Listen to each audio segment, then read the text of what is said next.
Welcome to the Property Management Mastermind Show with your host, Brad Larson. Brad owns one of the fastest growing property management companies in San Antonio, Texas. This podcast is for property managers by property managers. You'll hear from industry-leading professionals on best practices, new ideas, success stories, and lessons learned. This is your opportunity to learn about the latest industry buzz surrounding property management, as well as tips and strategies to improve your business. Remember that commercial, "Where's the beef?" In property management, you could say, "Where's the profit?" You want your business to grow, but it feels like you're just spinning your wheels. We get it, because we've been there. If you are ready to do something different in 2022, then head over to thepropertymanagementcoach.com to find out more about coaching programs and what they can do for you. Mention that you heard this ad on the Property Management Mastermind podcast and get $250 off any coaching program. Again, the website is thepropertymanagementcoach.com. Pest Share, a pest control amenity for your resident benefits program, starting at just $5 per door.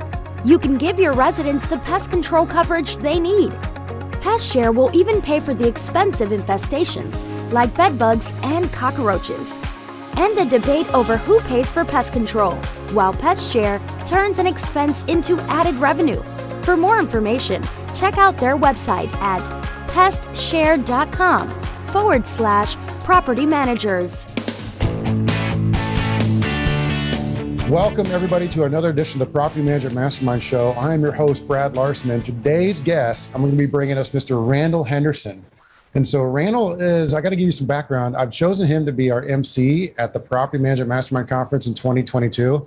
Unlike me, I have a very good face for radio, but Randall has a very good face for on stage, just presence. He's going to be able to tell some jokes, but I'm going to let him introduce us a little bit. And the reason I'm bringing him on today, I want to have a conversation with him about the property management industry as a whole and how it relates to the franchise world, because he's going to tell us more about his franchise business and what the role he plays in that. But I think it's kind of fascinating to see, and we'll talk about just the industry and the influx of money, the influx of interest, and just kind of have a real good fun conversation with it. So without further ado, I'm going to introduce Randall and let him tell us a little bit about himself. Randall, go ahead.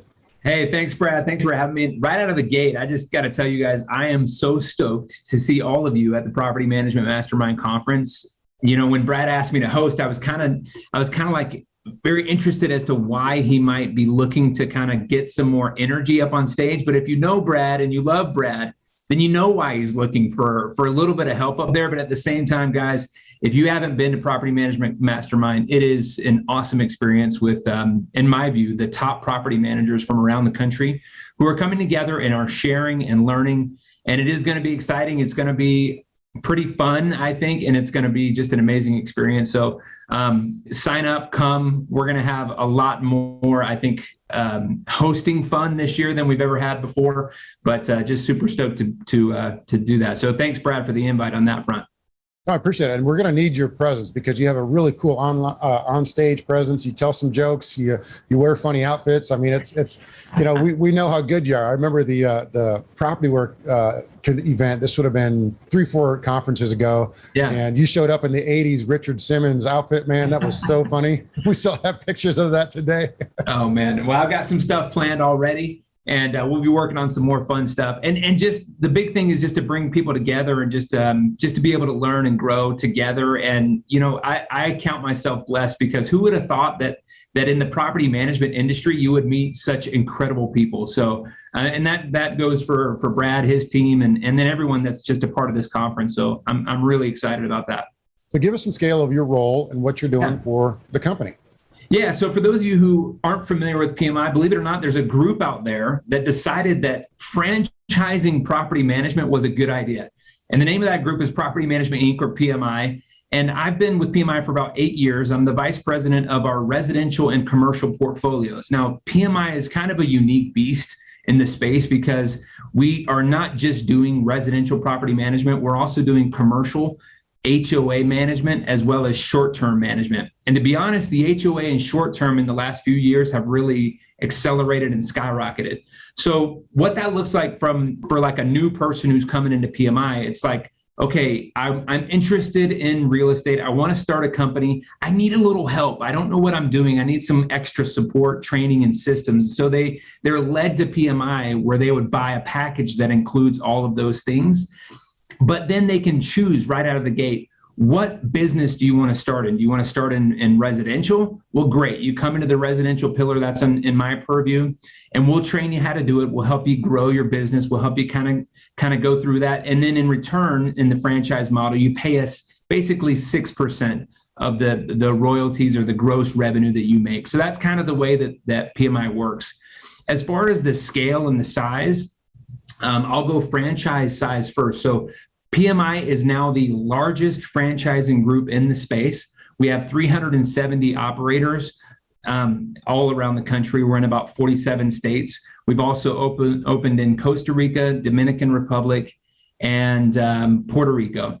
And so we're starting to kind of, broach into the international space. Although I got to tell you, man, that is a different world. So we're very slow on that front. But when you look at our total portfolio overall, we're managing around 27,000 individual single-family properties, about 1,000 commercial. We're managing 70,000 units of associations, and then around 1,500 short-term rentals right now. So those latter two are kind of our newer expansion areas. Phenomenal stuff there, because that's a great overview of what you guys do.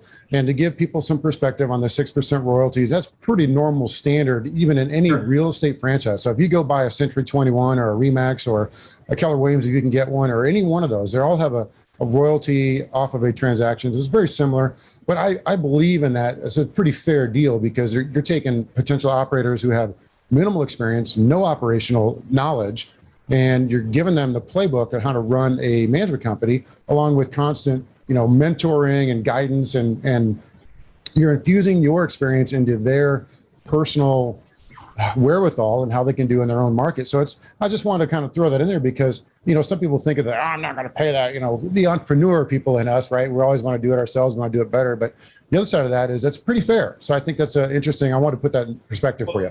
I really like that you pointed that out, though, Brad, because like me, myself, I started my own company in property management. Many people who know me don't know that I actually came from the space myself. I mean, I started a company in 2003, initially just investing in my own rentals. I got my license in 2005, and then in 2006 became a broker and started managing for other people. And I built my portfolio, and I ended up selling that business off in order to join PMI.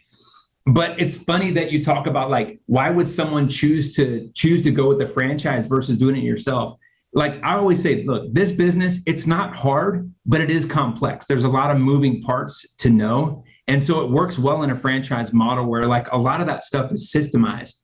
And you guys know this too, just from being operators yourself. If you spend the time working on the processes up front, it's a massive investment, but then it pays dividends later on. And that's like kind of what the value is for a franchise model, is that you don't have to spend the time doing the processes. You don't have to make every mistake in the book to learn, because across all of our franchisees, we've already made all those mistakes and we've learned from those.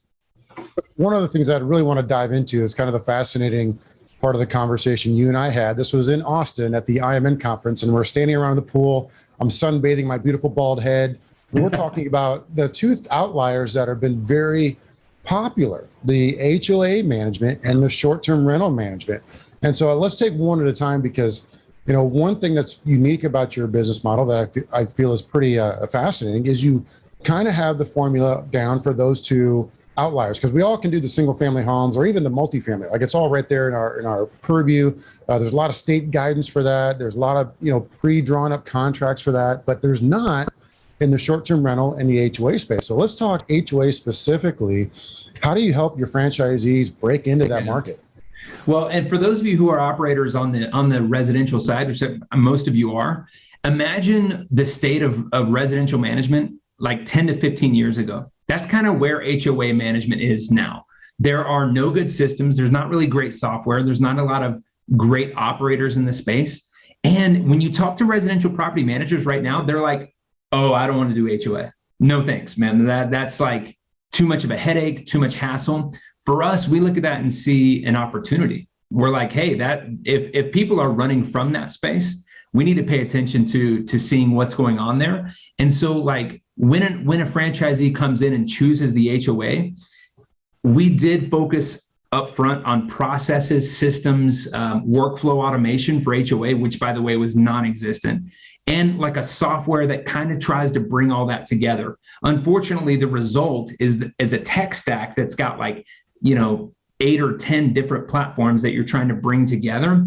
But if you use a workflow partner and you kind of try to bring those in, then you can deliver a good set processes just like you would on the residential side, but to the HOA board. And that's what they're starving for. They love that. So when our franchisees pitch, we have a very high close rate on those opportunities. And so that's kind of what we're selling out there, and that's what we're seeing. It would not surprise me though, Brad, if we saw many more residential operators start to move over into that space, because it really is, there's not a lot of great people there. So let's talk through some of the challenges and opportunities here. So some of the challenges I've seen is you're trying to convince a group of volunteer board members to, when they use other people's money, to switch to you. So that's one of the challenges I've seen, because you're pitching to a group of volunteers. You have your volunteer president, your volunteer treasurer, and all the volunteer board members, and you're trying to tell them to go through the pain of switching using other people's money on a volunteer basis. So it's an extreme challenge, because most of the neighborhoods that upon their consummation from the builder, let's say, they already have an HOA in place. So this drug deal was done decades ago, or, where the HOA company infused himself into the builder. And there could be some drug deals going on. We're not going to sugarcoat that.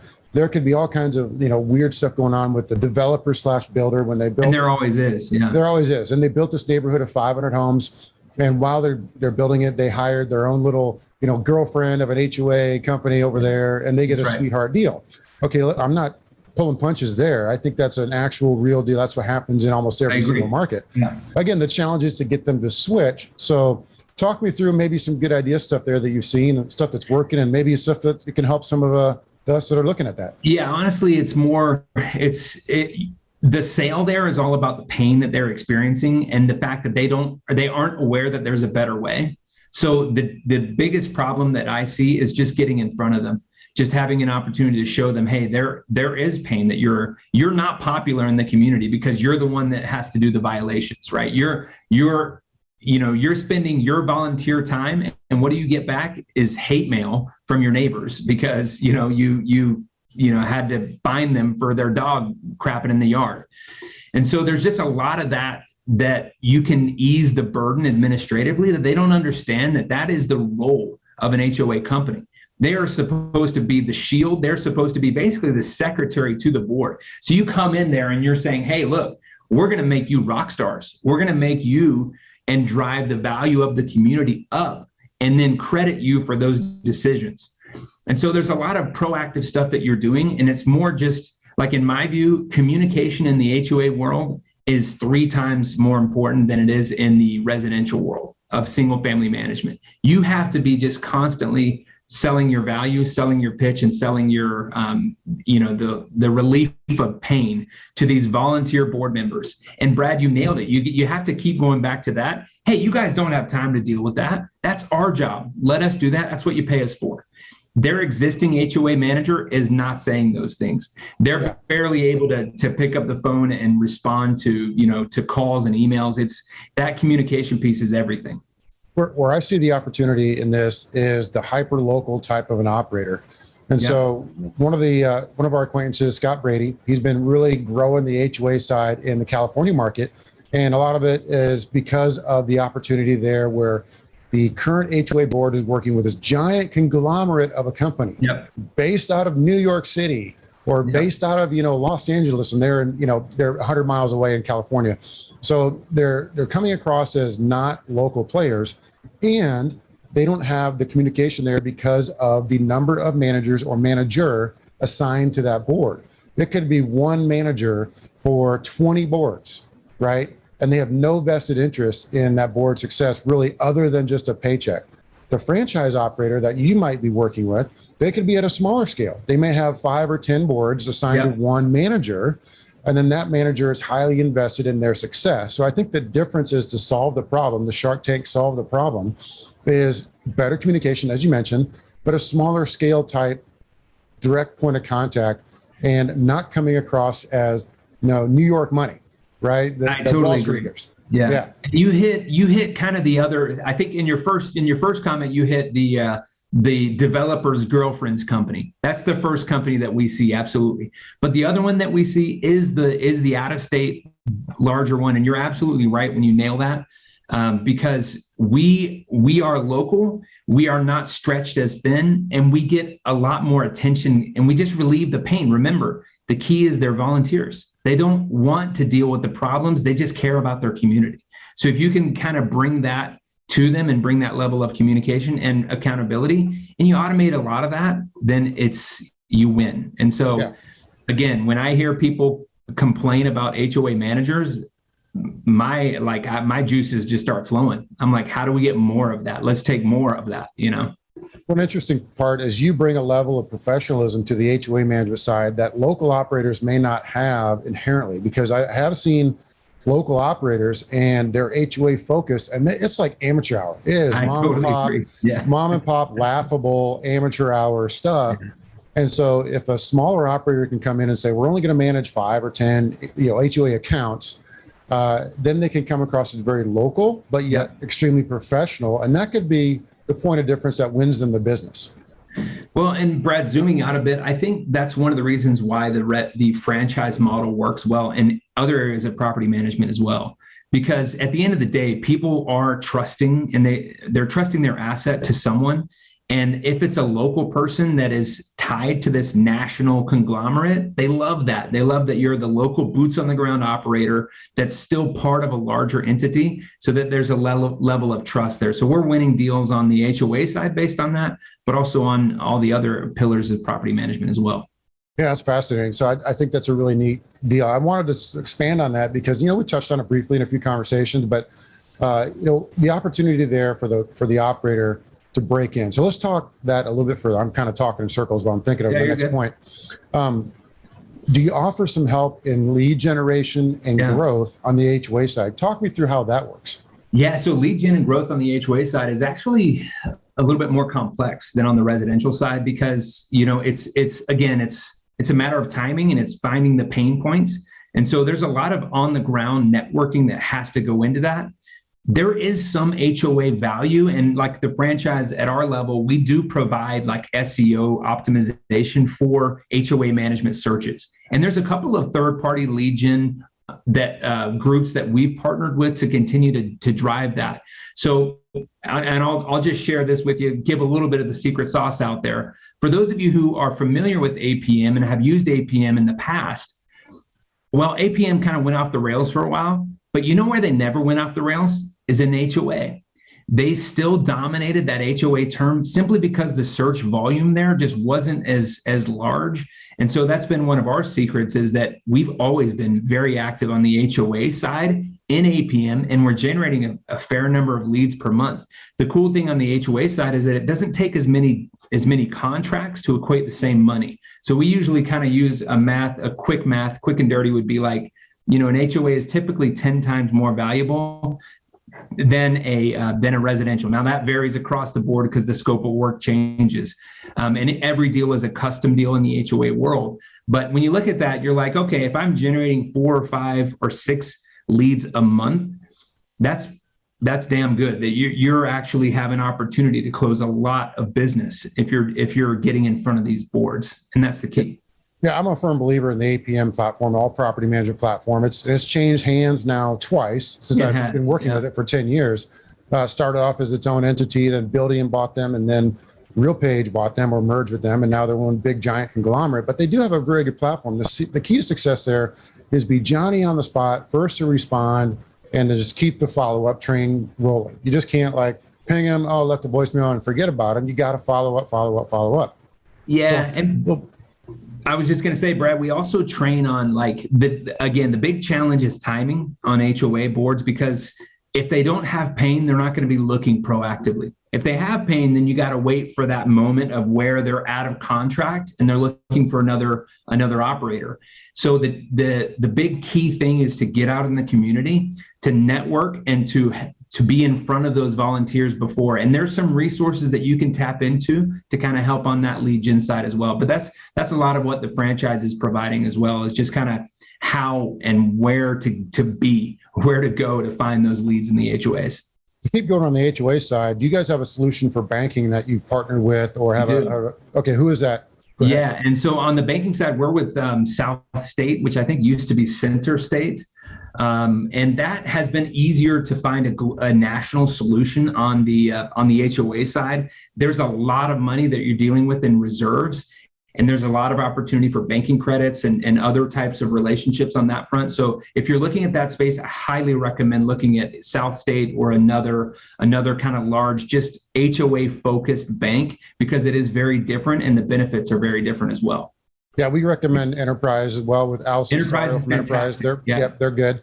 The other side of that is I wanted to stress on that point, because that's where a lot of the HOA operators, they kind of look at you with this sly little grin and they say, well, yeah, I've got $10 million in reserve though. And it's bringing in this crazy amount of bank credits that I use to help fund all the stuff that I do with software and the business and all the other side. And that's what we miss out on the single family realm, is we don't have that. I mean, literally they have probably 4 or 5 times the reserves that the single family homes does. Yeah. So if you're bringing over a 200 unit HOA account, they might have $1 million or $2 million in reserve. And it's baffling the amount that they carry for all these different reasons. So, I mean, talk me through a little bit more of that, because I want you to elaborate on some real case numbers.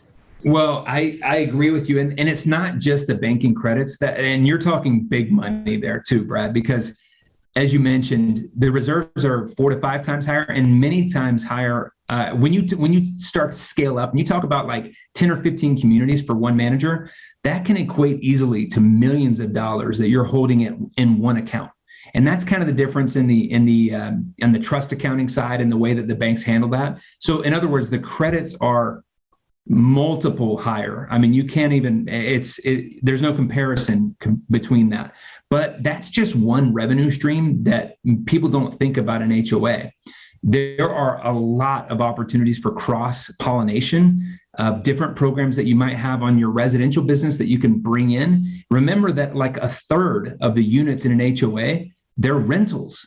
And there's an opportunity there for marketing for both sales and for the management on the residential side. So we actually feed a lot of our business between HOA and residential. And if you're not thinking that, then you're missing out. But there's also other revenue streams on the HOA side that you got to take into account.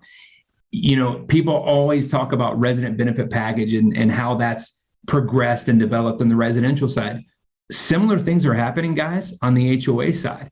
And that just means more of an opportunity, more touches, and you're touching a lot more units on the HOA side than you are on the residential side. So just, think about what those might be. It's a big opportunity. I always tease some of the HOA operators, well, how many doors do you manage now? And they say 10,000 doors. And well, how many accounts is that? Well, it's 5. Yeah, exactly. so you made 5 sales. You didn't make 10,000 unit sales. But we always go back and forth. There's the fun ribbing on that because everyone's so concerned about door count. It's agreed. We always giggle about it. It's just a sidestep in the management world. So let's shift gears a little bit. PMI does the same thing. I always say, look, we're managing 100,000 properties right now. Now, given 70,000 of those are association units. Yeah. So let's switch gears a little bit, because what I want to talk about too is the short-term rental opportunity. Sure. Yeah. Because, the HOA, we kind of talked around pretty good, but the short-term rentals is really something that's, it's up and coming. And it's nothing new. Let's say it's been around forever, like HOA management, but more people are looking at this, especially with the influx of Airbnb and VRBO. They're making the short-term rental business much more attractive, especially when you start talking, 20, 30, 40% management fees, right? Yeah, that's what some of they're charging. So talk me through what the short-term rental offering looks like with PMI. Yeah. So I compare the short-term kind of market to the 1847 gold rush, right? Just there's a ton of money coming into it, and it is new and up and coming. No one really knows what's going on. It's kind of the Wild West, and you'll see it's hyper local as well, because cities like, Austin, for example, have really tight, strict rules about what you can and can't do inside of their city. So depending on the market, and we're in 46 states, we see so many different legislation happening around short-term right now that communities are trying to deal with it because of the influx. So the offering for PMI is, as you mentioned, typically the management rate is anywhere from 20 to 30%. And the problem is that if you are not a hospitality-minded person, you're going to get rolled in that business. You're competing against people who have 1 to 5 units and who are dedicated. That's their lifeblood. So I'll give you an example. You've got to have themes. You've got to have like differentiators, things that make you stand out as an operator to attract that client into your unit. And then it's hospitality and guest services all the way. So we've built out a model that kind of takes that hotel standard of quality, cleaning, and delivering consistency, and we spread it everywhere across our franchisees. So we have about 85 of our franchisees that are operating in that space out of the 370.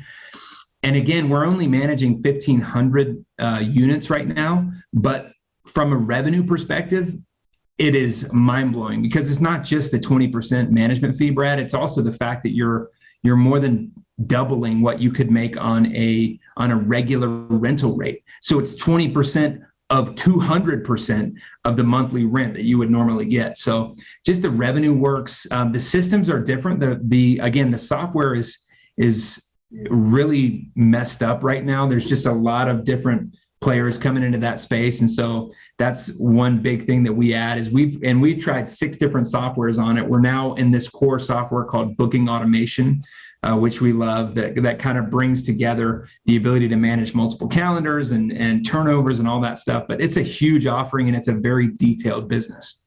What's interesting is we're talking about 3 levels of service, and the most profitable ones might be arguable in that realm. But HOA, like you could be 9 to 5 banker's hours, and there's almost never going anything wrong. I mean, you're not responsible for somebody's water leak in their home. 100%, yeah. Long-term rentals, you have your 24/7 maintenance call centers, and they'll take care of a fire now and again. But it's I'm not coming over on a Saturday afternoon to fix a fence, right? We'll get to it Monday or Tuesday. Then you have the short-term rentals. Man, they'll call you at 7 o'clock on a Saturday evening and say, my remote doesn't work. And, I want you to come over right now to fix it. And so the levels of touch just descend from the HOA down to the long-term rentals and the short-term rentals. And to your point, the short-term rental game, that operator has to be ready to be a concierge. They have to be ready to drop everything, to answer a phone call, because one bad review can sink their ship. Yeah. They could get a 1-star review on some property, and the next thing you know, they'll never recover from it. And it's really kind of it's sad in a way that the consumer has that much power. But to your point, I mean, let's talk through some of that, how you've seen this affect operators. For sure. And it's a bit of a theme of this call so far is that, look, hyper-local is the way to go, but it matters more in short term than anything, because you have to be so involved on that guest experience. You have to know the community. You have to be able to provide, value above and beyond what they could get anywhere else. And so I've absolutely seen it backfire when companies have tried to go remote on that type of service. You can't do it. You have to be localized and be able to provide, like, for example, in your town, San Antonio, we manage about 60 short-term rentals right now, but it's a hyper-local office that is doing that and that has a great grasp. And that guy, when he onboards a new property, he puts all the surrounding neighborhood, the best places to eat, the wine that's from the local area, all that stuff goes into that. And so you can really miss that. And so in today's world where travel has taken on this whole new, feel, especially during the pandemic, where people are even just getting out of their own town to the next town over to work for a couple of months, you've got to have that ability to service that client as well. And yeah, it is 10 times the work, but it's also 10 times the revenue. Is about how the numbers work out as far as what it could mean to an operator. But let's dive deep into that. So I want to go through the experience side and then the revenue side, because I want people to really have an understanding of this as I understand it and you understand. I mean, you're doing it in reality. I'm just watching it from the outside, because I'm not going to be the person taking that phone call at Saturday at 7 o'clock for remote control. But the experience is the big deal. And so let's talk through this, because the experience starts with, is it easy to book? Can you find it? Can you book it? Can you pay for it online? Can you reserve it? Do they allow animals? Can you do a 2-3 night stay? Do they have everything you need? Do they have coffee makers? Do they have, the refrigerator? Everything that you want at your home. And of course, the easy in, easy out. They give you a code, you get in. There's no, all that around. Stuff. Yeah. All the experience that just makes it easy to book, easy to show up. And cleanliness too. Don't forget about that. Like what they expect to walk in. How does it smell? How does it look?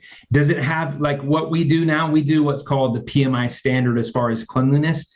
And we do the triple white sheet on all of our beds. So anywhere you stay in the United States with PMI is going to have that, that hotel like triple white sheet kind of mentality that people expect to see. It's just like one of the 1,000 details that it takes to do it. Yeah, and then the experience book. You walk in and say, or see that, hey, there's a book on the counter that says all the places to go eat, all the places to do this and that and the other. And and nowadays you got to have an iPad sitting there too with like the local experience, right? So that people can go on there and they can just be like, oh, where should I eat? And they click a button on this little iPad and it shows them like the best areas right around them. Well, that's cool. I didn't have seen that yet. But man, that's threw my chain of thought off. Now I'm thinking like iPads in the units, are they going to get stolen? Are they going to get, but I guess it doesn't really happen. I mean, you have a credit card and, that mindset too is also in kind of infusing the thought process in the long-term rentals is you move in, you're treated like an adult. When you move out, we're going to send you the bill for the damages. That's right. Because security deposits are eventually going to go away in the long-term rentals, or they're going to reorganize, basically kind of come up as a different animal. They're going to rebirth themselves in a manner. But back to the short-term rentals, the experience side, making people happy and giving them, like having them, not if they need to call somebody, is there somebody that they can call that will answer? Yep. Right? Is there somebody that might call them when they're leaving at 10 o'clock in the morning the next day and say, hey, was everything good in your stay? How was your experience? How can we make it better? And, the online surveys are okay, but the phone calls, man, those are really, those are great. I think those are great. It's a different level of experience. And that's the level that you have to go to.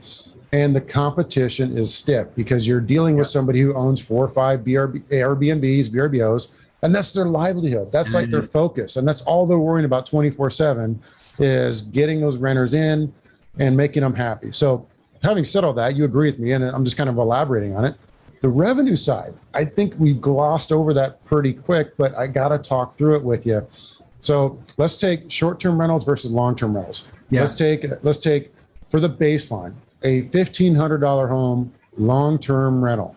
And that home's probably worth $250,000 or $300,000, whatever market you're in. Now, $1,500 a month rental home as a long-term year-over-year lease agreement, we're seeing that in a short-term rental revenue side bring in what? Well, if you want to know the details on that, I'll give another one of our little secret sauce, which is free. Go to airdna.com and do a search on your local zip code, and you can pull up and see exactly how much and what percentage is full of a $1,500 a month long-term rental. Now, what we're seeing statistically is, that, okay, first of all, double the rent to kind of get just a rough guess of how much money that would bring in a month. So $1,500 is going to bring in a $3,000. And this is very market specific, but if you're just looking at the rough numbers, $3,000 a month on that, and then you're going to get paid somewhere between 20 and 35%. In most markets, we're closer to the 20 side. But there is a concern that might be going down as more competition enters the space. So we're keeping a close eye on that, but we're still above 20% on average. And so you start to do the math and you're like, wow, this makes sense, especially if you can solve a lot of those kind of operations side support stuff and get great reviews every time. But it can go up from there as far as doubling the rent. It can be even more than that. It could be 3 times. We're seeing many places that are renting for $200 a night. Even in San Antonio, we're seeing properties that are going $300, $400 per night in San Antonio, guys. And in San Antonio, not what you would consider a vacation destination, but it's not about vacationing as much anymore. It's about just an alternative to hotels. You're traveling anyway, or you want to get out, you want to go to the next town over, as I mentioned earlier, and you just want an experience, right? You're not going to get that in a hotel. So I don't know how much more detail I can go on the revenue side without giving away too much, but suffice it to say, it is significantly more. Yeah, you kind of finished the sentence for me, because that's exactly where I was going to go. I was thinking it's about double in the revenue. So a $1,500 home brings in $3,000, but remember, you're getting a almost double and a half the management fee. Right. And so you're bringing that higher level revenue in, not to mention the fees that go on. I mean, we could talk about that. Yeah. I mean, the fees that on a rollover.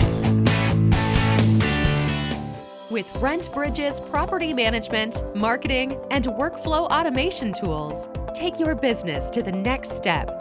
Reduce overhead costs by up to 60%. Eliminate human error through automation. Make all your processes consistent and predictable. Have transparency and control through detailed and sophisticated reporting.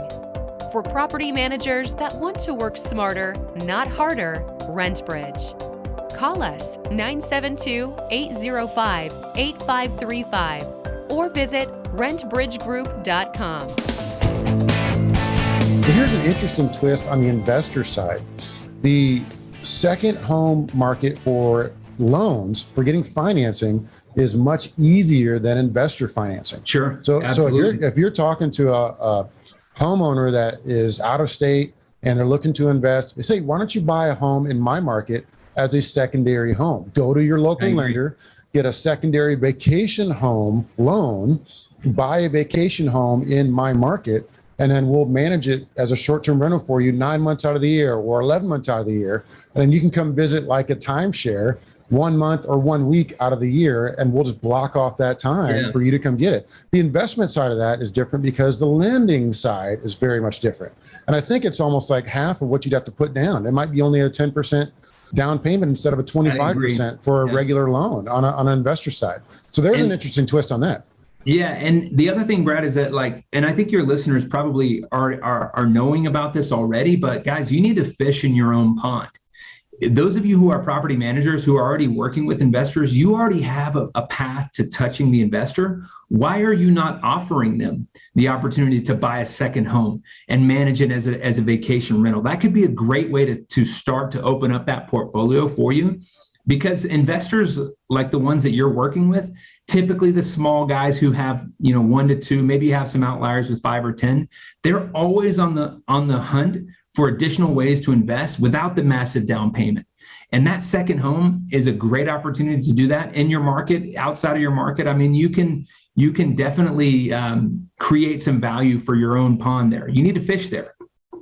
Agreed, because of the out-of-state owners that we have, they could be anywhere out of our market. They could look at buying a secondary vacation home again into the San Antonio region and then visit it, whenever they need to for tax purposes. That's that's a concept I'm trying to really nail home with the audience here. So, man, there's so much to talk about on that stuff, right? It gets kind of exciting. So, and we see that. We see that buyer exists, they're there, and they just need the opportunity to be presented a property that makes sense. And that's where you as a property manager should be able to add significant value. You have eyes on the property, you're licensed, just start to present and show the investment that what it can be. And it's a bit scary, but again, start with Air DNA, go on there and figure out what the prices are in your area and what the vacancy rates are. Yeah. So let's talk big strategic stuff now. So we've talked hyper-local, franchising, HOA management, long-term, short-term. What are you seeing now in the industry as far as coming in? What's going on in your world? Because you guys are operating at a very high level. You have people that are analyzing all the different numbers from all the different players, and you're seeing stuff at a high level. What are you seeing out there that you want to talk about? Well, I got to tell you that's been something that's been on our mind for the last 6 months to a year now, because we know that single family investment has gone mainstream. What does that mean? It means that you got millennials who are buying property as investments prior to their own property as live-in. We've got owner occupancy rates that are lower than they've been in 30 years, right? We have this market that is attracting big money. And guys, if you don't believe me, go attend an IMN event and look at the money coming in on the institutional side. Okay, so then you play that out. What does that mean for the residential property manager? it means you got to be careful. You've got to start to be more competitive, and you've got to look at providing a better service than you have in the past. This, again, some people say that I'm pessimistic or doom and gloom about this, but guys, you should adjust, because as big money is attracted, what do you think is going to happen to the small mom and pop property management company? And we're already seeing consolidation. In fact, PMI itself is out there buying contracts, buying properties, buying property management companies as much as we can. So if you're out there and you're like wondering what's coming, change, in my view. You've got to look ahead and say, okay, how do we start to add more value? And Brad, this is one thing I always like to talk about. Companies like us and you guys and others in the space, we're always trying to widen the gap between what a self-manager can do by themselves, managing their property, versus what a third-party manager can do. But guys, there's just as many operators and groups trying to squeeze that gap, trying to close that gap. Groups that you have heard about, large groups that are coming into the space with a lot of money. So you've got to continue to innovate and create ways to add value to the self-manager. That's something that I ask myself every day. Is it, Brad, if we were to take our management fee down to zero? Well, how can we do that? What could we create in our space that would keep our revenue going, keep our operations going, but make a story that's so powerful to the self-manager that they have to hire PMI, right? What does that look like? And so, again, I don't have that solution yet, but I do believe that's where we're going, and that's where I'm driving to from my level. Yeah, that is very concerning, of course, because a couple things there. We do see a little bit of maybe commission compression because of just basically the influx of other players in the market, and the fact that you can still make money and not charge a large management fee if you're running the operation well. So there is some of that a little bit. The 35% of people who choose a property manager, a third-party property manager, and you guys know that statistic, right? 35% of the investments in the United States are managed by a third party. Those people, they're always going to be managed by a third party. They're going to continue to be managed by a third party. And so, and they'll pay for it. So I'm not saying we're going to lose those investors. What I'm saying is that 65% number, if you want to start to add value there and create a story that can attract them, you have to have a different offering. You have to look at what you're providing. And it's either you add it on the value side or you remove it on the cost side. So which one are you going to go after and which one are you going to play with? And we're kind of doing a little bit of both right now and trying to figure that out. Yeah, one of the biggest changes that we've been seeing, and this is years in the making, is the influx of using more remote team members. Sure. Right? Virtual assistants, remote team members. They're helping to manage the properties just by offering a different level of customer service with constantly being on the phones, the email, the text messaging, all that stuff, running maintenance. They're running applications. They're doing anything that anybody in the States can do sitting at home or in their office. So it's been very successful for us, and we're seeing more and more of that kind of enter into the space.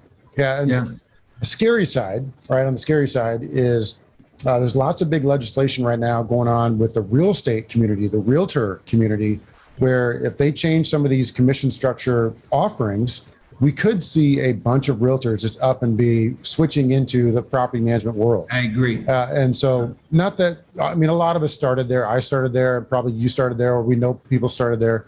But, imagine, just triple the number of operators in your area all of a sudden, because all of a sudden they can't go out and do buyer's agency any longer because of the commission compression or the way that the real estate market's just kind of decentralized a little bit. I totally agree. Interesting, kind of scary. Yeah. Or just that the secret's out and investment, is the new, fashionable thing to do. And they need property managers. And so I think real estate agents are going to get smart. I agree. And so, how are you going to compete in a space that's been around for 50, 60, 70 years? And what are you going to bring? How are you going to innovate? I hope that you all are asking yourselves that question, because the industry is changing. And if your company's changing slower than the industry is, you're going to get left behind. Well, a key solution there, I'm not trying to plug the Mastermind conference, but you got to get to conferenls. 100%. And it could be any one of them that are out there. There's lots of good management conferences or lots of good investment conferences, all aboard. I mean, you got to get to those in person, because the stuff that we don't talk about online because, we just don't want to mention numbers. We don't want to talk about people in particular. You're going to hear about that at the bar, at the buffet, and people will give you real numbers when you're eyeball to eyeball, and they'll give you real assistance. I mean, we're talking generalities right now because we're on the air, we're doing a podcast, but that's where you really can pick up things that are extremely useful, and little groups will form out of that. You'll be able to call up somebody in a different market and say, hey, can you help me with this for 30 minutes? And that's where this mastermind concept came in, and why this conference really has come to fruition, is bringing those together.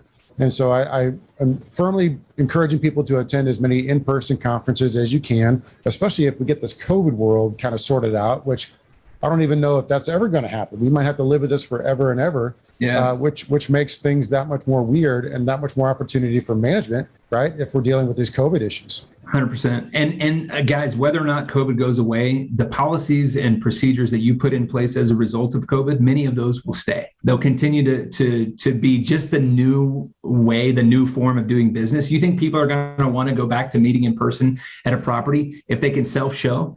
If everyone's self-showing? No, of course not, right? They're going to want to continue that. And so that's interesting. But I do want to just echo, Brad, what you said on the mastermind side of things, because guys, as you attend, like I go to a lot of IMN events, which is a larger investor that's there. They don't see the everyday mom and pop manager as a threat at all. But let me tell you what, guys, the mastermind concept of getting together and understanding what's happening and getting out there and connecting with your peers, that is what will push us forward. Those types of meetings, those types of conferences allow us to react to that money that's coming in and create an offering that they fail to. There's a reason why most investments are managed by mom and pop investors or mom and pop property managers. And so the institutional investment side will never be able to touch that market or service that market the way that we can. We just need to start widening our scope a bit to understand what's coming and what's changing and provide a little bit of a better offering for today's investor. And that person, that COVID investor, they're not going anywhere. They're here to stay. Yeah, one of the comments that was made at the IMN conference just recently, and I kind of giggled at, was a large entity was on stage talking about, acquiring management companies. And they said, all these mom and pops are going to fail. And when they fail, they're going to turn to us to purchase them. And we're based out of New York City or Los Angeles. And I'm like shaking my head, laughing. I'm like, no, they're not. They're going to go to the local competitor and say, I'm done. I'm going to go sit on a beach and retire. I'm going to nudge you at the buffet line or the local NARPM chapter, or just, see you at the grocery store and say, hey, do you want to purchase my company? And we'll work a drug deal and be done. They're not going to reach out to those large entities and try to sell them. I totally agree. And I thought that was just laughable. It's like so out of touch, but you get the perspective that we are still insulated to a certain level. I mean, the fragmentation does provide a little bit of insulation. So there's things that are influencing the management world, but not domineering, overtaking the management world. So I don't want it to be gloom, doom and gloom, but it was just interesting, that comment. I thought, I wanted to rebuke that in a way that would kind of made sense to people that are listening. And I 100% agree. And I personally believe, we're at PMI, we're made up of 370 small businesses. We really are. Like more than half of our franchisees manage less than 100 doors. And so we're still I love that hyper-local model. And I think we talked about it earlier on the call, but that's what we're seeing as the future, in my view, of property management. It's continuing to be hyper-local because people are not turning to those big guys. They can't get what they need. They still want their neighbor to care for their property, right? That's the important thing, is that the relationship. And so we're still in the relationship business, guys, but we just got to think about how do we make our offering more attractive. That's my view. Exactly. Well, Randall, this has been a fantastic call. I really appreciate you taking the time to be on the Mastermind.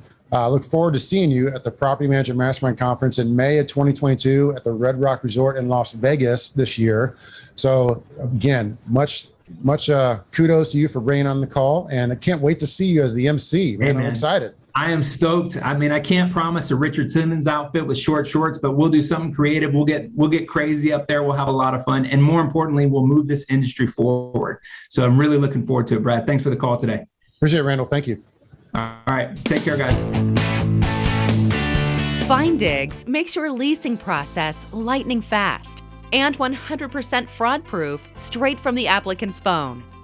Findigs not only instantly verifies income by connecting directly to bank accounts without any documents uploaded, but also uses 3D selfies and facial match technology to perform complete fraud-proof bank-grade identity verification, allowing property managers to process applications in under an hour. For more information, check out their website at www.findigs.com or reach out to Henson at henson@findigs.com. This has been a podcast episode by PropertyManagementProductions.com. Be sure to subscribe to our podcast, leave us feedback, and come back for our next episode.